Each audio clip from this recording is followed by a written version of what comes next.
Berita tentang keajaiban ini menyebar ke seluruh penjuru Jepang. Warga mulai berdatangan ke reruntuhan Hokkaido bukan untuk mencari harta, tapi untuk melihat masjid itu dengan mata kepala sendiri. Seorang pembawa berita lokal berkata dengan suara gemetar saat melaporkan langsung dari lokasi. Kami berdiri di tengah puing-puing kota yang musnah. Namun di belakang saya, Anda bisa lihat sebuah rumah ibadah Islam yang tidak tersentuh. Tidak ada lumpur, tidak ada kerusakan. Ini sesuatu yang sulit dijelaskan. Dan mulai hari itu, masjid yang dulunya sepi itu menjadi tempat berkumpulnya mereka yang ingin bertanya tentang hidup, tentang mati, tentang Tuhan dan tentang Islam yang sebelumnya mereka hina, kini mereka mulai cari dengan mata basah dan hati hancur. Masjid Al-Fajar di Hokkaido menjadi pusat perhatian dunia.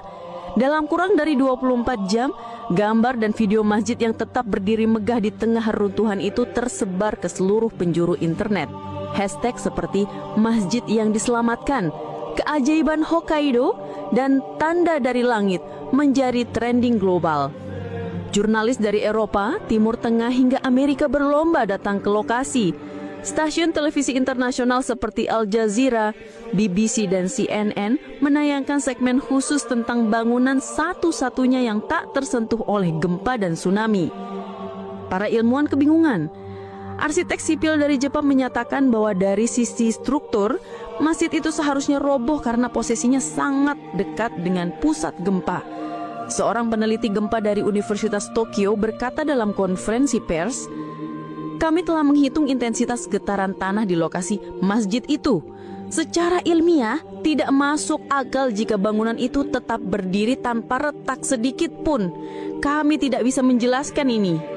Sementara itu, umat Islam di seluruh dunia memandang peristiwa ini sebagai salah satu bentuk kebesaran dan peringatan dari Allah.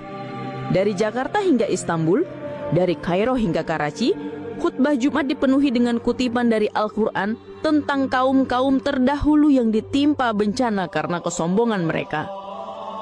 Surat Al-Hajj ayat 40 kembali dibacakan.